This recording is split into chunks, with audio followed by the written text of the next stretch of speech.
En 2019, l'Association canadienne de la paye célébrait son 40e anniversaire et une foule de réalisations.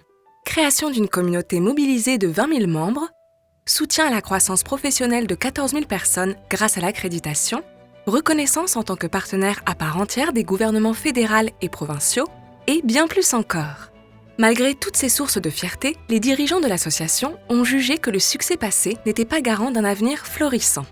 En plus de célébrer le passé, nous avons donc mis sur pied un projet de renouvellement stratégique complet pour l'avenir. L'objectif, préparer un plan pour l'avenir et doter l'Association canadienne de la paye d'une nouvelle architecture stratégique concrète pour tirer parti des défis de demain. Pour ce faire, il fallait comme point de départ définir clairement la raison d'être de l'association.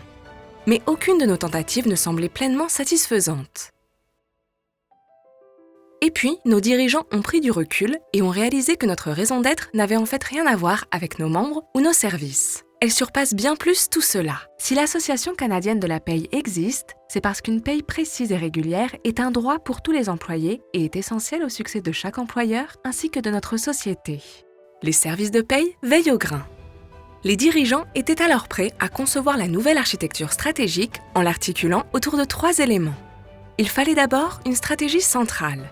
En architecture, la clé de voûte est la pierre en biseau placée au centre d'une arche pour tenir toutes les autres pièces en place.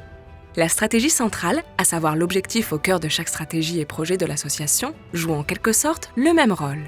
Quelle est notre stratégie centrale ? Être la ressource pour les professionnels de la paye au Canada. Voilà notre raison d'être. L'étape suivante était de déterminer nos stratégies fondamentales. Marketing, communication et valorisation de la marque, mobilisation des employés, prudence financière, bonne gouvernance et reddition de comptes, recrutement et rétention des membres.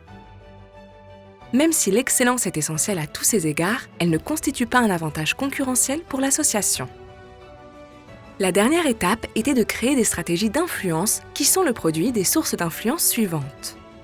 Effectuer des recherches et générer du capital intellectuel, retenir et intégrer les changements législatifs et réglementaires, prévoir les pratiques exemplaires sectorielles, mobiliser les intervenants. Elles tiennent aussi compte des utilisations suivantes de l'influence.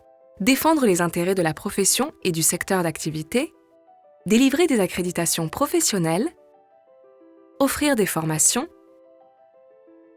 déployer des outils et des ressources, bâtir un capital marque, faciliter l'avancement professionnel.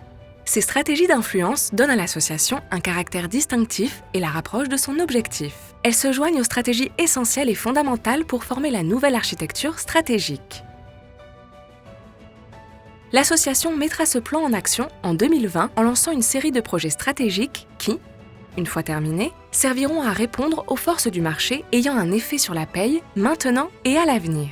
Tous ces projets s'accumuleront étape par étape et année après année, pour faire de l'association la ressource pour les professionnels de la paye au Canada.